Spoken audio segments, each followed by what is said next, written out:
Serve me more whiskey, useless old servant.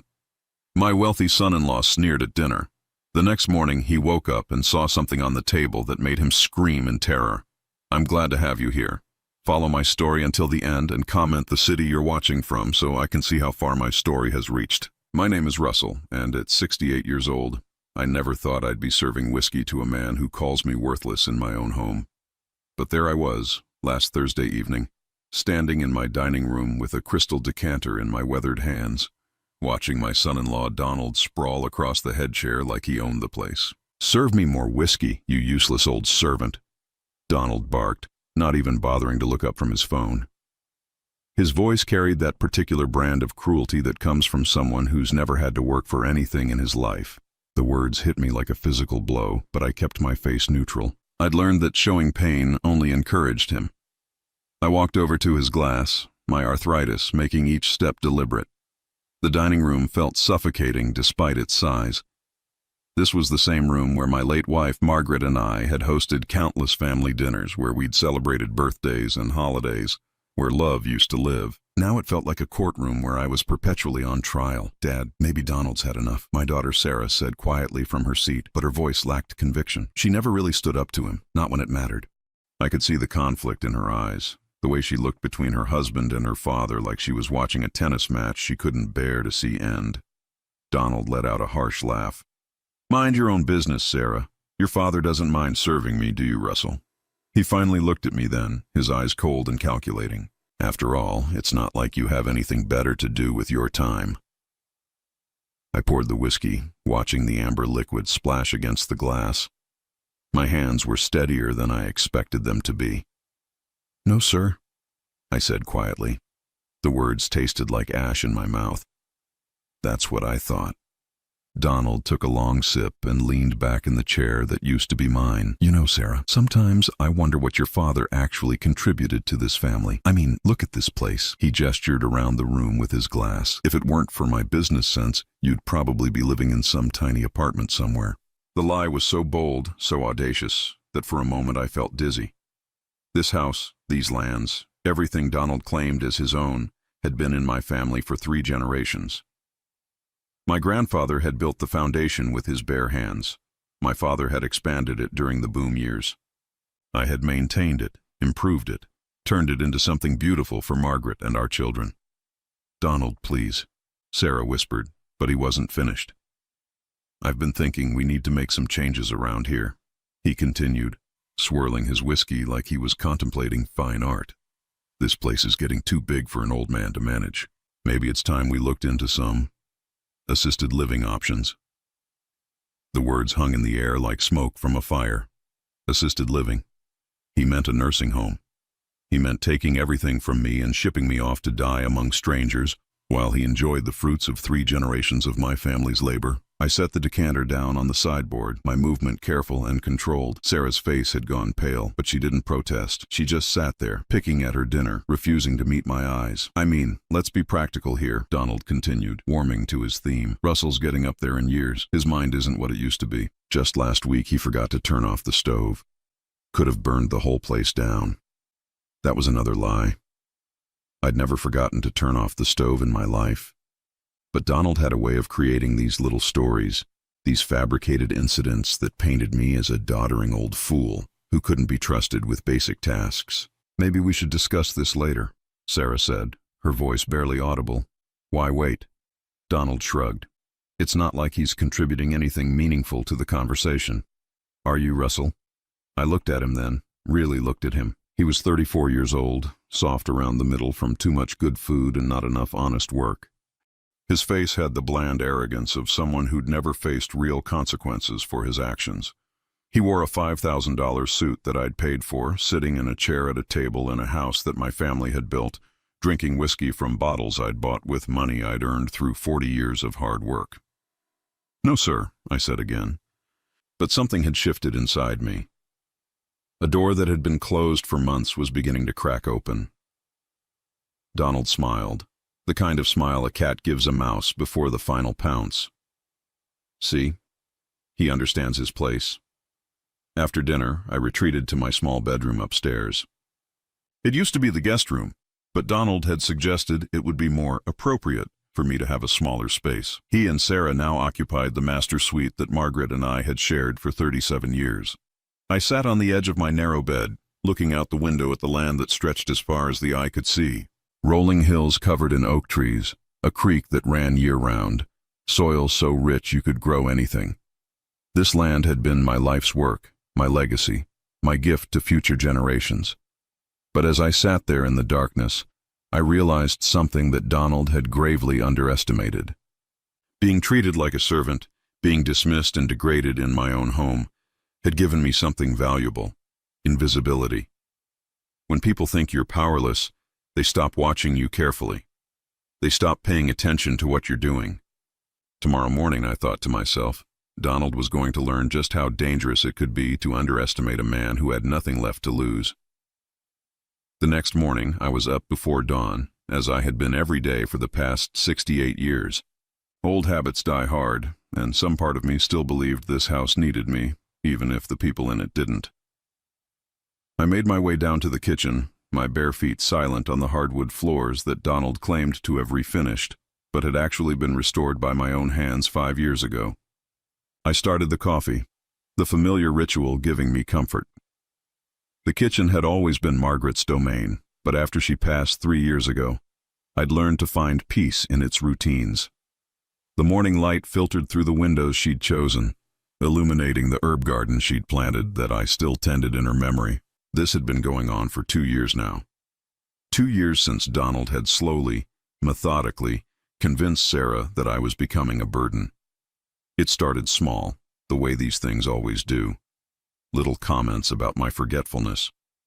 Suggestions that I might be safer with professional care.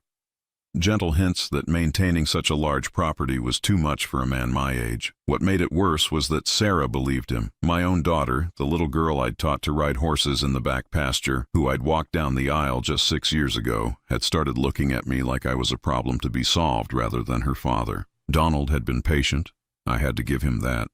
He'd married Sarah when she was still grieving her mother's death, when she was vulnerable and desperate for someone to take care of the practical things. He'd presented himself as the solution to all her problems, the strong man who would handle the business side of life while she healed. But I'd seen through him from the beginning. I'd watched him calculate the value of our property with his eyes during their very first visit. I'd noticed how he asked pointed questions about my health, my mental acuity, my financial arrangements. He wasn't marrying my daughter. He was positioning himself for an inheritance. The worst part was how he'd turned my own kindness against me. When I'd offered to help with their finances after the wedding, he'd seen opportunity. When I'd suggested transferring some property into their names for tax purposes, he'd seen conquest. Every generous gesture I'd made had been twisted into evidence of my declining judgment. I poured my coffee and walked over to the large oak table that dominated the kitchen. This was where I did my real work now, the work that Donald knew nothing about. I pulled out a thick manila folder from beneath a stack of farming magazines and opened it carefully. Inside were documents that would have made Donald's blood run cold if he'd known they existed. Letters from my attorney, property records, financial statements, phone records. For the past 6 months, I'd been quietly, methodically, undoing every legal transfer I'd made in Donald's favor. The property deed that put half the ranch in his name, reversed due to a clause about mental competency that I'd insisted on including. Donald had been so eager to sign that he hadn't read the fine print carefully. The power of attorney that gave him control over my finances, revoked, using a provision that allowed me to reclaim full control with a simple notarized statement. The bank accounts where I'd deposited money for their future, emptied, with every penny transferred back to accounts that only I could access. I'd been careful, methodical, working with my lawyer who'd known me for 30 years and trusted my judgment completely. Every document was legal, every action was legitimate, every step was irreversible. As I sipped my coffee, I heard footsteps on the stairs. Donald was an early riser when he needed to be, though he usually spent his mornings making phone calls about investment opportunities that seemed to involve other people's money more than his own. I quickly closed the folder and slid it back under the magazines. Let him think I was just an old man reading about crop rotations and livestock prices. Let him maintain his illusion of superiority for just a little while longer. Donald appeared in the kitchen wearing silk pajamas that cost more than most people's monthly salary. His hair was perfectly styled even first thing in the morning, the result of expensive treatments he charged to my credit cards. "Morning, Russell," he said without warmth. "Coffee ready?" "Yes, sir," I replied, already reaching for his favorite mug.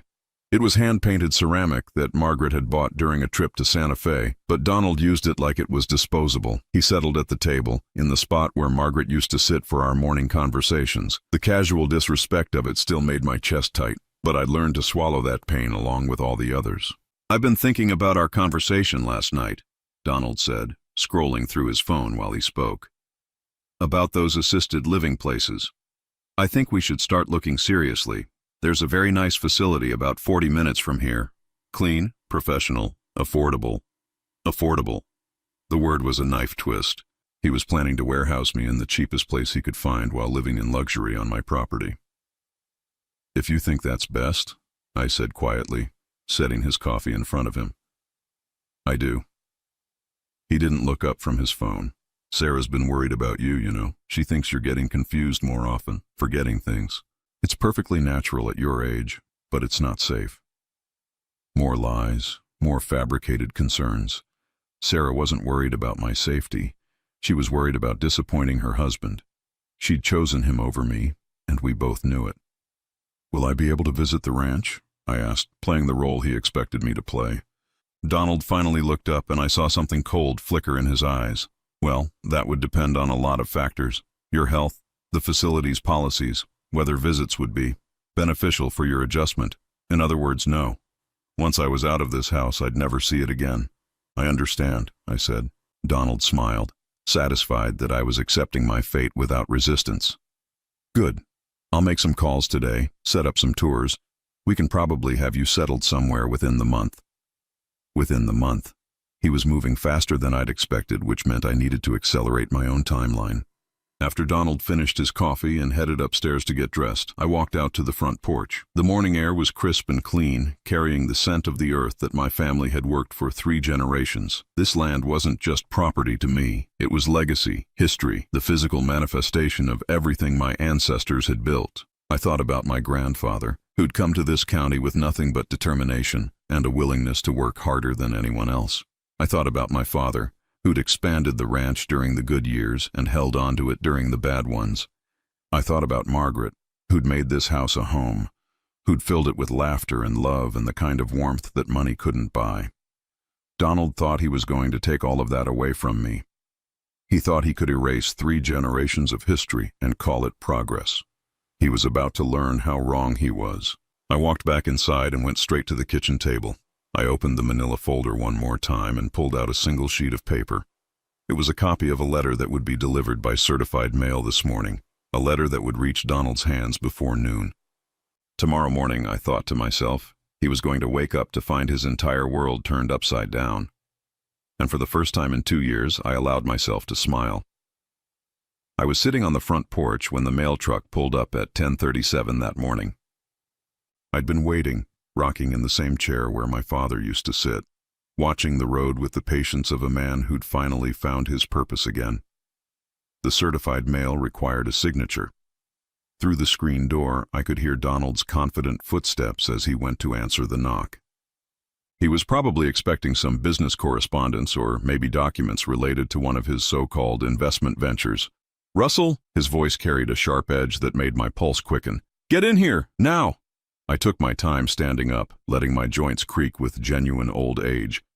When I walked into the living room, Donald was standing by the front door, holding a thick envelope with the return address of Whitman Associates, my attorney's firm. His face had gone pale, but his eyes were blazing with something between confusion and rage. Sarah stood beside him, still in her bathrobe, looking like she'd been pulled from sleep by his shouting. "What is this?" Donald thrust the envelope toward me, his hand shaking slightly. I took it from him with steady fingers and opened it carefully, even though I knew exactly what was inside. I pulled out the official documents and pretended to read them for the first time. "It appears to be legal correspondence," I said mildly. "Don't play games with me, old man." Donald snatched the papers from my hands and began reading aloud, his voice rising with each word. Property deed reversal. Transfer of ownership nullified. Original title restored to Russell James Morrison, sole proprietor. He stopped reading and stared at me, his mouth opening and closing like a fish pulled from water. "I don't understand," Sarah said, reaching for the papers. "Dad, what does this mean?" Donald's face had progressed from pale to gray to a sickly shade of green. "It means your father has lost his damn mind, that's what it means." But I could see in his eyes that he knew exactly what it meant. He understood that every legal maneuver he'd orchestrated, every document he'd convinced me to sign, every financial transfer he'd arranged had been quietly, methodically undone. "The ranch is mine again," I said simply. "All of it. The house, the land, the livestock, the equipment, everything." Sarah looked between us, her confusion genuine and heartbreaking. She'd trusted Donald to handle these matters, had signed papers without reading them because she'd been grieving and overwhelmed. She had no idea how thoroughly her husband had maneuvered to steal her inheritance along with mine. "You can't do this," Donald said, but his voice lacked conviction. "You're not competent to make these kinds of decisions. I'll fight this in court. I'll prove you're mentally unfit." I walked over to the mantelpiece and picked up a small digital recorder that had been sitting there for months, disguised among Margaret's collection of ceramic figurines. Donald's eyes followed my movement, and I saw the exact moment when understanding dawned. "You've been recording us," he whispered. "For 6 months," I confirmed. "Every conversation, every insult, every plan you've made to steal my land and warehouse me in some cut-rate nursing home." I pressed play, and Donald's voice filled the room from just 2 nights ago. "The old fool doesn't suspect a thing. Once we get him declared incompetent, everything will be ours. The property alone is worth over $2 million, and that's not counting the mineral rights." Sarah's hand flew to her mouth. "Donald, you said you were trying to help him." "And from last week," I continued, fast-forwarding through the recording. Donald's voice again.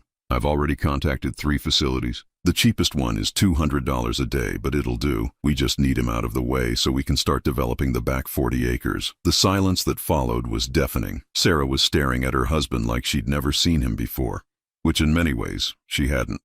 "Sarah, let me explain," Donald started, but she held up her hand. "You were going to put my father in a nursing home so you could sell his land?" Her voice was barely a whisper. "Our land," Donald corrected automatically, then realized his mistake. "I mean, I was thinking about our future, about financial security." "Financial security built on stealing from my father?" I could see the marriage dissolving in real time, years of manipulation and lies finally coming to light. But I wasn't finished yet. "There's more," I said, pulling out another set of documents.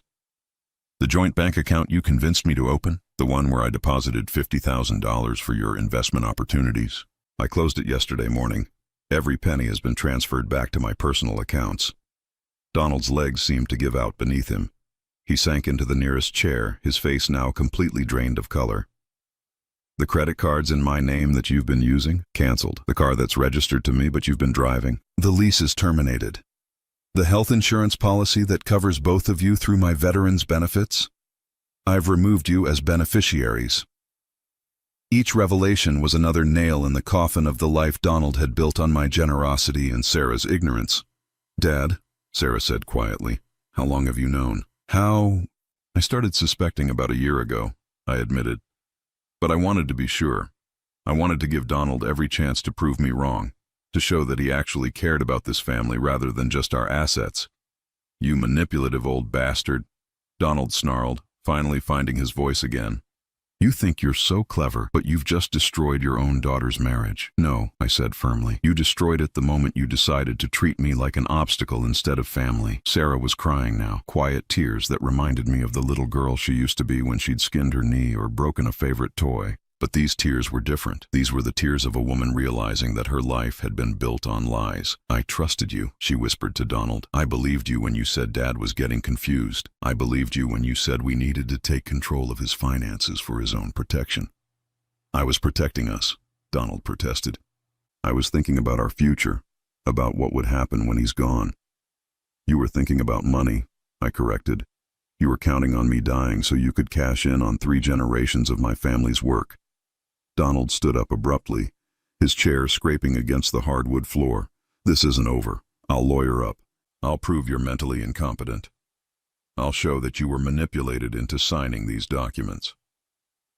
I smiled then, the first genuine smile I'd felt in months.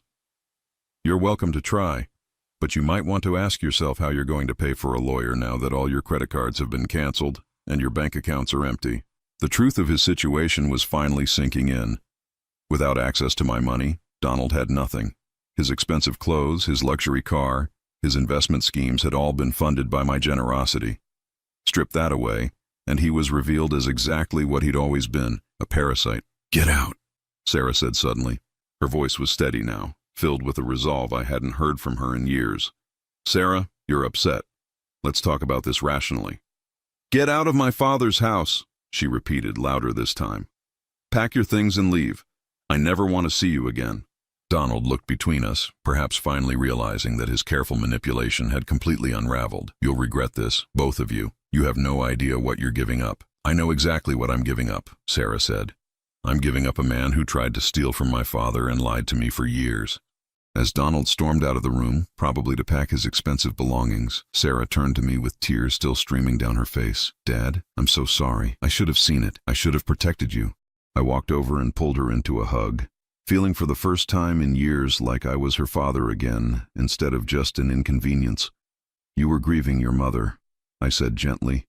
"You needed someone to lean on. He took advantage of that, but it's not your fault." Outside, I could hear Donald slamming doors and shouting into his phone, probably calling friends who would soon discover they couldn't rely on his financial generosity anymore. But inside the house, for the first time in 2 years, there was peace. After Donald left that morning, slamming the door hard enough to rattle the windows, Sarah and I sat in the kitchen where everything had begun to unravel. She was still in her bathrobe, her eyes red from crying, holding a cup of coffee that had long gone cold. "I need to know everything," she said finally. "I need to understand how I let this happen." I had been dreading this conversation for months, but I owed her the truth. My daughter deserved to know exactly how her husband had manipulated not just me, but her as well. "It started about 6 months after your mother's funeral," I began. "Do you remember when Donald suggested I should get my finances organized? He said it would give you peace of mind." Sarah nodded slowly. "He said you were getting overwhelmed with all the paperwork, that it would be easier if he could help." "What he didn't tell you was that he'd already spent weeks going through your mother's things while you were at work. He found our insurance policies, our investment statements, our property deeds. He knew exactly what this family was worth before he ever offered to help." I got up and retrieved a box from the pantry, one I'd kept hidden behind cans of vegetables and bags of flour. Inside were photocopies of documents, bank statements, and most damning of all, printouts of emails Donald thought I'd never see. "Your husband made a critical mistake," I said, setting the box on the table. "He assumed that because I'm old, I'm also stupid. He forgot that I ran a successful ranch for 40 years, that I understand contracts and negotiations and how to read the fine print." Sarah picked up one of the emails, her face growing pale as she read. It was correspondence between Donald and a real estate developer, discussing the potential value of our back 40 acres for a shopping complex. He was planning to sell the land, she whispered. That was just the beginning. I pulled out another document. "This is a contract he signed with a company that demolishes old houses. He was going to tear down this house, the house your great-grandfather built, and put up a strip mall." The papers rustled in her shaking hands. "But he told me we needed to preserve Dad's legacy. He said we were protecting the family property. He was protecting his investment." I sat back down across from her. "Sarah, your husband saw dollar signs every time he looked at me. He calculated my life expectancy, my potential medical costs, the exact moment when keeping me alive would become less profitable than letting me die." She set the papers down and covered her face with her hands. "Oh God, Dad, what kind of monster did I marry? The kind who's very good at telling people what they want to hear." I reached across the table and touched her arm gently. "You weren't stupid for believing him. You were grieving, and he used that grief against you." I pulled out the most painful document of all, a life insurance policy Donald had taken out on me without my knowledge, listing himself as the beneficiary. The premium was $5,000 a year, money he'd been paying from my own accounts. "He was betting on me dying," I said simply. "In fact, he was counting on it." Sarah's sob was raw and broken. How could I not have seen this? How could I have been so blind? Because he was careful. He never pushed too hard too fast. Every suggestion seemed reasonable. Every document seemed legitimate. And he made sure you were always stressed and overwhelmed when it came time to sign things. I'd been watching Donald's methods for months, studying them like a general studies an enemy's battle tactics. He would wait until Sarah had a bad day at work, or when she was worried about bills, or when I'd had what appeared to be a senior moment. Then he would present paperwork that needed immediate attention, decisions that couldn't wait.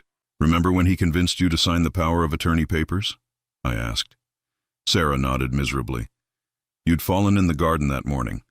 I was scared, and Donald said we needed to make sure someone could make medical decisions for you if something serious happened. But that wasn't a medical power of attorney. It was a general power of attorney that gave him control over all my finances, and you signed it as a witness, which made it completely legal. She was crying again, the quiet tears of someone realizing how completely they'd been deceived. He used my love for you against both of us. That's exactly what he did.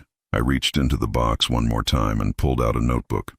But here's what Donald didn't know. I've been keeping a detailed record of every conversation, every manipulation, every lie. The notebook was filled with my careful handwriting, documenting dates, times, and exact quotes from Donald's various schemes. I'd learned to write things down the moment they happened, because I knew that if this ever went to court, my word alone wouldn't be enough against a younger man's testimony. December 15th, I read aloud. Donald told Sarah that I'd forgotten to take my heart medication for 3 days running. Complete lie. I've never missed a dose, but it convinced her to agree that I needed supervision. January 22nd, Donald suggested we should sell the horses because I was too frail to care for them properly. The real reason, he'd already promised the pasture land to a developer for a strip mall project. February 3rd, Donald told you I'd gotten lost driving to town and had to call him for directions. Another lie. But it convinced you that I shouldn't be driving anymore. Each entry painted a picture of systematic manipulation. A man slowly and methodically undermining my independence and my relationship with my daughter. But Dad, Sarah said, wiping her eyes, if you knew all this, why didn't you tell me sooner? Because I needed proof that would hold up in court, and because I hesitated, then forced myself to continue, because I wasn't sure you'd believe me. Donald had been very careful to make me look confused and unreliable. I was afraid you'd think I was just a paranoid old man who was jealous of your new husband. The admission hung in the air between us. Sarah looked stricken, and I could see her replaying months of interactions, seeing them now through this new lens of understanding. The worst part, I continued, was watching him convince you that I was becoming a burden. Every time he talked about assisted living, every time he suggested I was too much for you to handle, a little piece of our relationship died. I started to resent you, she whispered. God help me. I started to think of you as a problem instead of my father. That was his goal. He needed you to see me as disposable so you wouldn't object when he disposed of me. I pulled out the last item from the box, a brochure for Sunset Manor, the assisted living facility Donald had chosen for me. The place looked pleasant enough in the photographs, but I'd done my research. This facility has been cited 17 times in the past 2 years for inadequate care. 3 residents have died under suspicious circumstances. The average life expectancy after admission is 14 months. I set the brochure down carefully. Your husband wasn't just trying to get rid of me. He was trying to kill me. Sarah's chair scraped against the floor as she stood up abruptly, pacing to the window that overlooked the garden her mother had loved. How could I have been so stupid? She said to her reflection in the glass. You weren't stupid. You were manipulated by an expert. I joined her at the window, looking out at the land that 3 generations of my family had worked. Donald spent months studying us, learning our weaknesses, figuring out exactly how to drive a wedge between us. But you figured him out. I had advantages he didn't know about. 40 years of running a business teaches you to spot a con man. And your mother. I smiled at the memory. Your mother always said I was too suspicious for my own good. Turns out she was wrong. We stood there in comfortable silence for a few minutes, watching the morning sun illuminate the pastures where my grandfather had first grazed cattle nearly a century ago. What happens now? Sarah asked finally. Now we rebuild, I said. We rebuild our relationship, we rebuild trust, and we make sure that what your mother and I built here stays in the family where it belongs. Outside, a moving truck was pulling up to load Donald's belongings. I watched him directing the movers with angry gestures, probably complaining about having to pay for the service himself now that his access to my credit cards had been cut off. "Do you think he'll try to fight this legally?" Sarah asked. I thought about the recordings I had, the documented evidence of his manipulation, the paper trail that showed exactly how he'd planned to steal everything my family had built. "He might try," I said. "But I've been preparing for that possibility for months. And besides, he's about to discover that fighting a legal battle requires money he no longer has access to." As if on cue, Donald emerged from the house carrying a suitcase, his face set in the kind of fury that comes from a man who's been outmaneuvered by someone he'd underestimated. He looked up at the kitchen window where Sarah and I were standing, and for just a moment, our eyes met. In his gaze, I saw hatred, frustration, and something else, the dawning realization that he'd lost everything he'd worked so hard to steal. But in my own reflection in the window glass, I saw something I hadn't seen in 2 years, a man who'd reclaimed his dignity, his home, and most importantly, his daughter's respect. 3 days passed in relative peace. Donald had moved out, taking his expensive suits and his inflated sense of entitlement with him. Sarah had taken time off work to help me go through all the financial documents, making sure every trace of his influence was removed from our lives, but I should have known he wouldn't go quietly. I was in the barn checking on our remaining horses when I heard the crunch of gravel in the driveway. Through the open doors, I saw a black SUV that I didn't recognize. My first instinct was caution. Donald had mentioned lawyers, and I wondered if he'd actually found someone willing to take his case. Instead, it was Donald himself who climbed out of the driver's seat, along with 2 men I didn't recognize. They looked like the kind of people Donald would think were intimidating. Large, wearing dark suits, walking with the swagger of men who were used to getting their way through physical presence rather than intelligence. I stayed in the barn, continuing to brush down our old mare, Belle. At 22 years old, she was past her prime, but she'd been Margaret's favorite, and I'd promised her I'd make sure Belle lived out her days in comfort, something Donald had never understood about the value of keeping promises. "Russell!" Donald's voice carried across the yard, loud and demanding. "I know you're out here. We need to talk." I took my time finishing with Belle, giving her an extra apple slice from my pocket before I finally emerged from the barn. The 3 men were standing near the front porch, and I could see Sarah watching from the kitchen window, her face tight with worry. "Donald," I said evenly, "I thought we'd said everything that needed saying." "Oh, we're far from finished, old man." His voice had a nasty edge to it that I'd never heard before. The polite mask completely dropped. "You think you're clever, but you made a serious mistake." The 2 men flanking him shifted slightly, a movement that was clearly meant to be threatening. I realized that Donald had decided to escalate this beyond legal maneuvering into something more direct. "What kind of mistake?" I asked, keeping my voice calm despite the adrenaline beginning to course through my veins. "You underestimated how much I know about your little family secrets."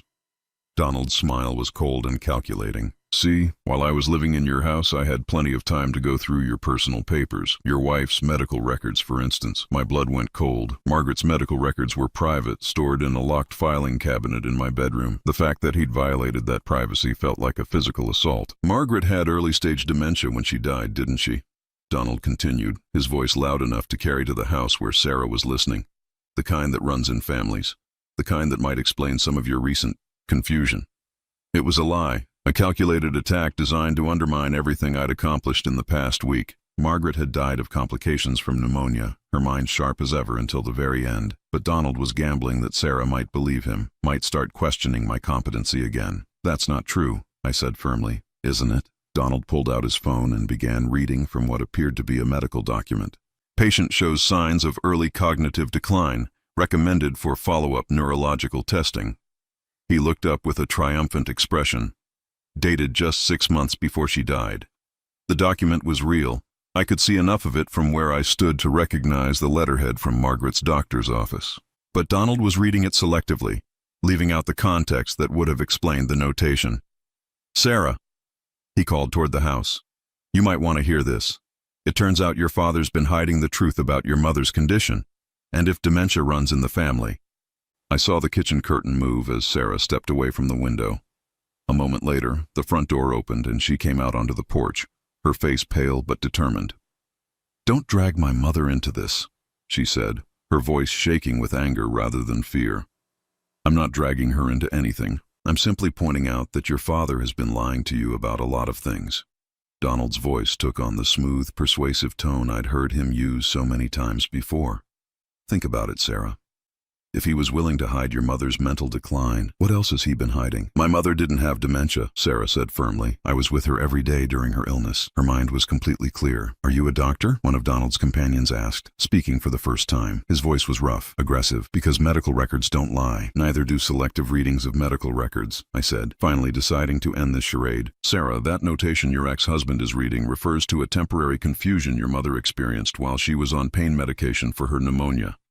The follow-up neurological testing showed no signs of cognitive decline whatsoever. Donald's confident expression flickered slightly, but he pressed on. The point is, Russell has been making increasingly erratic decisions, reversing legal documents, accusing me of theft, creating elaborate conspiracy theories. These are classic signs of paranoid dementia.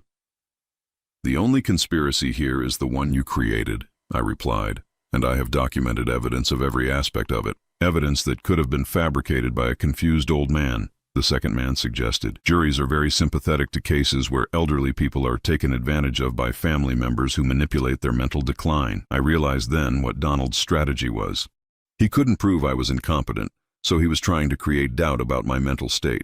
With the right legal representation and a sympathetic jury, he might be able to argue that I'd been manipulated into reversing the property transfers. The recordings I made don't lie, I said. Recordings can be edited, Donald said smoothly, and given your wife's documented cognitive issues, a jury might be very receptive to the idea that you're following the same pattern. It was a clever strategy, I had to admit. Evil, but clever. He was trying to turn my greatest strength, my careful documentation of his crimes, into evidence of my own mental decline. There's just one problem with your theory, Sarah said, stepping down from the porch to stand beside me. Donald raised an eyebrow. What's that? I've spent the last 3 days going through every document, every recording, every piece of evidence my father collected, and I've verified every single detail with independent sources. Her voice was steady, confident. Bank records, phone records, emails, legal documents. Everything checks out. My father wasn't confused or paranoid. He was absolutely right about you. The confidence in Donald's expression began to crack. Sarah, you're upset. You're not thinking clearly. I'm thinking more clearly than I have in 2 years, she replied, and I'm thinking that you need to leave, now. Donald's face began to redden. You're making a huge mistake, both of you. I have lawyers, I have evidence, I have resources you can't even imagine. What resources? I asked mildly. Your credit cards are canceled, your bank accounts are empty, and any lawyer worth hiring will want a substantial retainer up front. Where exactly are you planning to get that money? The question hit home. Donald's jaw clenched, and I could see him struggling to maintain his composure in front of his hired intimidators. I have friends, he said finally. People who owe me favors. The same friends who were happy to take advantage of your generosity when you had access to my money. I shook my head. Donald, you're about to learn a hard lesson about the difference between friends and people who tolerate you because you pay for dinner. One of his companions cleared his throat uncomfortably. Look, maybe we should discuss payment arrangements before we go any further with this. Donald whirled on him. We discussed this already. You'll be paid when I get what's owed to me. Yeah, but that could take months, and we've got bills to pay now. I almost felt sorry for Donald as I watched his last bit of leverage evaporate. Even the muscle he'd hired was abandoning him when they realized there was no immediate payoff. Get off my property, I said quietly. All of you, and don't come back.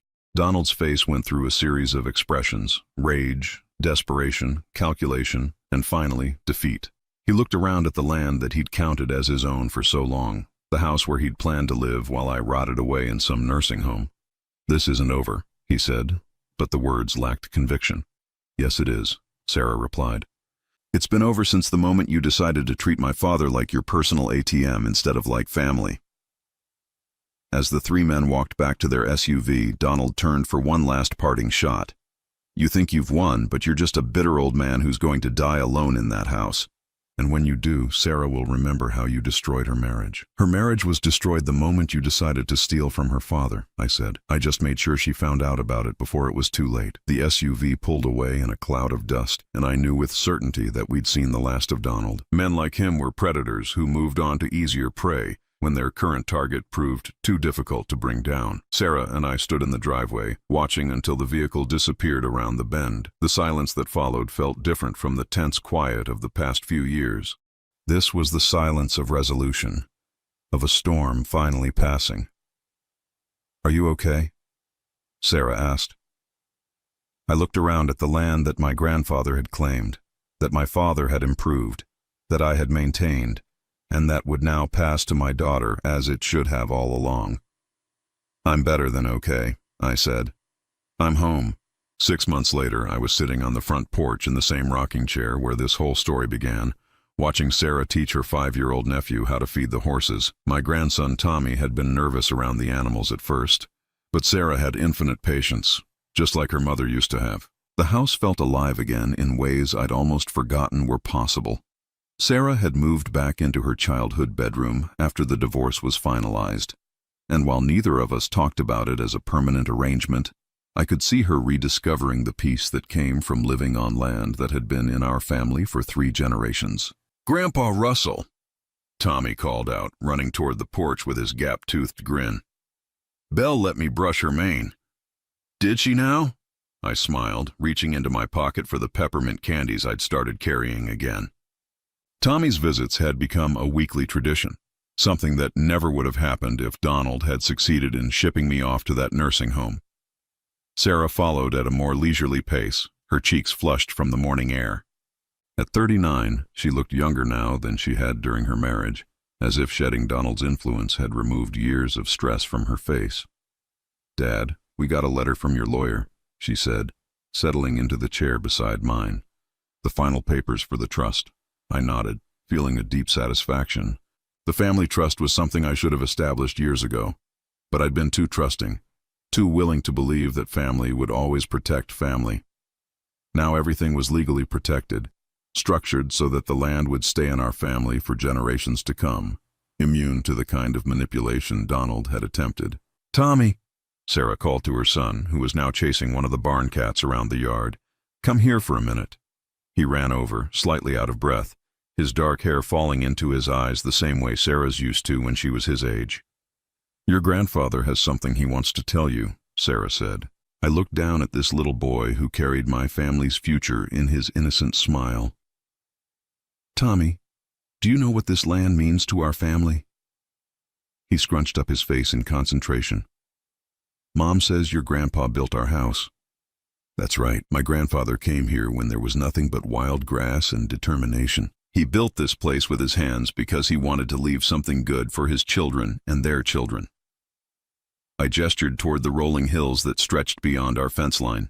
"Someday, when you're grown up, this will all belong to you." Tommy's eyes went wide. "All of it?" "Every acre. But that means you'll have a responsibility to take care of it. Just like I have. Just like your mother will." "Will I have horses?" Sarah laughed. "If you want horses, you'll have horses." We sat in comfortable silence for a while, watching Tommy explore the yard with the fearless curiosity of childhood. It struck me how different this scene was from the tense family dinners of a year ago, when Donald's presence had poisoned every interaction. "I got a call from Vivian yesterday," Sarah said eventually. Vivian was her best friend from college, someone who'd watched the Donald situation unfold with growing concern. "How's she doing?" She wanted to know if you'd consider speaking to her father-in-law. Apparently he's in a similar situation. New wife, stepchildren who are pressuring him to sign over his assets for estate planning purposes. I rocked slowly, considering the request. Over the past few months, word had somehow gotten around about what had happened with Donald. I'd received several calls from people in similar situations, elderly folks who were beginning to suspect that their family's sudden interest in their financial affairs might not be entirely altruistic. "What did you tell her?" "That I'd ask you." "But Dad, you don't owe anyone else your time or energy. You've been through enough." She was right, of course. At 68, I'd earned the right to simply enjoy my remaining years without taking on other people's problems, but there was something appealing about the idea of helping others avoid the trap I'd nearly fallen into. "Set up a meeting," I said. But here at the house, I want him to see what a real family legacy looks like." Sarah smiled. "Mom would be proud of you. Your mother always said I was too suspicious for my own good. Turns out she was wrong about that." "She was wrong about a lot of things," Sarah said quietly. "She thought people were basically good, that family would always protect family." "She wasn't wrong about that," I corrected gently. "She just didn't account for people like Donald, who see family as opportunity rather than obligation." A car was coming up the driveway, and I recognized the vehicle as belonging to Dr. Martinez, our family physician who'd been making house calls since Margaret got sick. I'd asked him to stop by today for a specific reason. "Afternoon, Russell," he called out as he climbed the porch steps. "Sarah, and this must be Tommy." Tommy immediately hid behind his mother's chair, suddenly shy around the stranger. "Thanks for coming out, Doc," I said. "I know you're busy." "Not too busy for an old friend." Dr. Martinez had been our doctor for 20 years, had seen me through Margaret's illness and my own occasional health scares. "What can I do for you?" I pulled out a thick folder that I'd prepared specifically for this visit. "I need you to do a complete mental competency evaluation, full cognitive testing, memory assessment, the works." Dr. Martinez raised an eyebrow. "Russell, you seem perfectly sharp to me. Is there some reason you're concerned?" Donald tried to claim that Margaret had dementia, that it might run in the family, that my recent actions might be the result of cognitive decline. "That's ridiculous," Dr. Martinez said firmly. "I treated Margaret right up until she died. Her mind was completely clear. I know that and you know that, but I want it officially documented. If Donald ever tries to challenge the property transfers or the trust arrangements, I want medical evidence that I was completely competent when I made those decisions. It was probably overkill, but the past year had taught me the value of having documentation for everything." Donald had been clever enough to exploit every gap in my defenses. I wasn't going to leave any openings for future challenges. "I can do the evaluation today if you want," Dr. Martinez offered. "It'll take about an hour." "Perfect." As Dr. Martinez went to get his testing materials from the car, Sarah looked at me with an expression of admiration mixed with concern. "You really think of everything, don't you?" I learned to. I watched Tommy, who had overcome his shyness and was now showing Dr. Martinez the barn cats. "Your mother used to tease me about being overly cautious, but caution is what saved us from losing everything." The evaluation took longer than expected, but Dr. Martinez was thorough. When he finished, he sat back with a smile. "Russell, your cognitive function is completely normal for a man your age. Actually, it's better than normal. Your memory, reasoning skills, and decision-making capacity are all excellent. Will you put that in writing?" "Absolutely. I'll have a full report to you by the end of the week." After Dr. Martinez left, the three of us settled back on the porch to watch the sunset paint the sky in shades of orange and pink. Tommy had fallen asleep in Sarah's lap, exhausted from his day of adventures. "Do you ever wonder what would have happened if you hadn't figured out Donald's plan?" Sarah asked quietly. I thought about it for a moment. I'd be dead by now. Maybe not physically, but everything that made me who I am would be gone. My land, my independence, my dignity. Donald would have succeeded in erasing 3 generations of family history, but you did figure it out, just barely. If he'd been a little more patient, a little more careful, he might have pulled it off. The admission hung in the air between us. We both knew how close we'd come to losing everything. "I keep thinking about something you said," Sarah continued, "about how being treated like a servant made you invisible, and that gave you an advantage. Sometimes the greatest strength comes from being underestimated. Donald certainly underestimated you." I smiled, remembering the look on his face when he'd realized that every one of his careful maneuvers had been quietly undone. He made the mistake of thinking that age equals weakness. He forgot that surviving 68 years requires a certain amount of wisdom and toughness. As the stars began to appear in the darkening sky, I felt a contentment I hadn't experienced in years. The house was mine again, legally and emotionally. My daughter was home, building new memories to replace the painful ones from her marriage. My grandson would grow up knowing his heritage, understanding the value of land and legacy and family bonds that couldn't be broken by money or manipulation. "Dad," Sarah said, her voice soft in the gathering darkness. "Thank you." "For what?" "For fighting back, for not giving up, for showing me what real strength looks like." I reached over and squeezed her hand. "I didn't do it alone. The moment you chose me over him, that's when I knew we'd won." Tommy stirred in his mother's arms, mumbling something about horses in his sleep. Sarah shifted him gently, and I was struck by how natural she looked in this setting. How right it felt to have multiple generations of our family gathered on this porch that my grandfather had built with his own hands. "Will you tell him the whole story someday?" Sarah asked, nodding toward her sleeping son. "When he's old enough to understand it," I promised. "He needs to know that family is worth fighting for, but he also needs to know how to recognize the people who would exploit that love.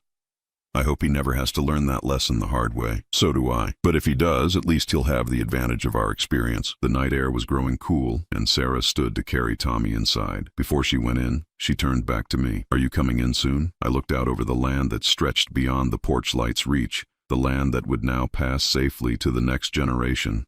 Somewhere out there, Belle and the other horses were settling in for the night. The barn cats were hunting mice. The creek that had run through this property for 100 years was still flowing toward the river. Everything was as it should be. "In a few minutes," I said. "I want to sit here a little longer." After Sarah went inside, I remained on the porch, rocking slowly in the chair that had belonged to my father and his father before him. The house behind me was filled with the quiet sounds of family life. Sarah getting Tommy ready for bed, the old floorboards creaking with familiar footsteps, the gentle hum of a home that was truly lived in. This was what I had fought for. Not just the land or the house or the money, but the right to pass on something meaningful to the people I loved. Donald had seen dollar signs where I saw heritage, had seen assets where I saw legacy. He'd been wrong about everything that mattered, and now he was gone, pursuing some other scheme with some other family. But we were still here, still strong, still connected to the land and to each other. As I finally rose to go inside, I whispered a quiet thank you to Margaret, wherever she was. She'd always believed that good would triumph over evil, that love would outlast greed, that family bonds were stronger than any scheme designed to break them. She'd been right about all of it. The porch light cast a warm glow as I locked the front door, checking it twice out of habit. Inside, the house was quiet except for the soft sound of Sarah reading Tommy a bedtime story. I climbed the stairs to my own room, the master bedroom that was mine again, and prepared for sleep. Through the window, I could see the moon illuminating the pastures where my ancestors had worked, where my grandson would someday work if he chose to. The legacy was secure, the family was whole, and tomorrow would bring new opportunities to enjoy the life I'd almost lost. For the first time in years, I slept deeply and dreamlessly, at peace in the house that would always be home.